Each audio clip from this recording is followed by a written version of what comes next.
He was not seeing me as an American. ఆయన నన్ను ఒక అమెరికా దేశానికి చెందినవాడుగా చూడలేదు. He was simply seeing me as part and parcel of Krishna. He was trying to reawaken my Krishna consciousness. ఆయన కేవలం నన్ను కృష్ణుడి అంశగా చూశారు మరియు ఆయన నాలోని నిద్రాణంగా ఉన్న కృష్ణ చైతన్యాన్ని మేల్కొల్పడానికే ప్రయత్నించారు. This devotee, I still, when I think about him, I get so inspired.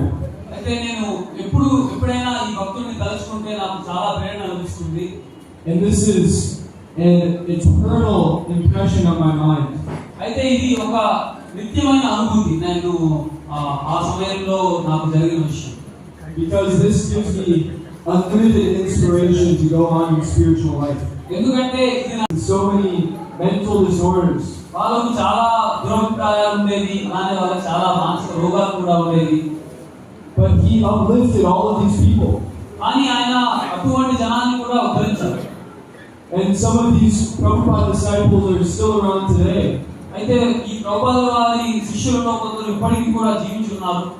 And whenever they think of Srila Prabhupada, tears come to their eyes and they get really emotional. అయితే వాళ్ళు ఎప్పుడైనా శ్రీ ప్రభుపాద వారిని స్మరించుకుంటే వాళ్ళ కంట్లో నుండి అశ్రులు కారుతాయి మరియు వాళ్ళు చాలా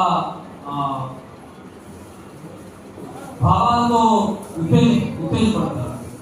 Because devotee association can really touch the very core of our being. ఎందుకంటే These people are cheaters. వీళ్ళందరూ కూడా మోసగాళ్ళు, పచ్చి మోసగాళ్ళు.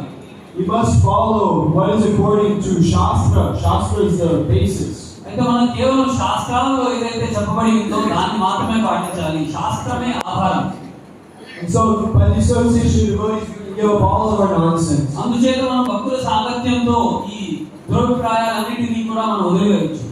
We all have different flavors of illusory enjoyment that we like. అయితే మనకు చాలా ఈ భ్రమతో కూడిన ఇంద్రియ భోగం అన్న విషయాలు చాలా ఉంటాయి.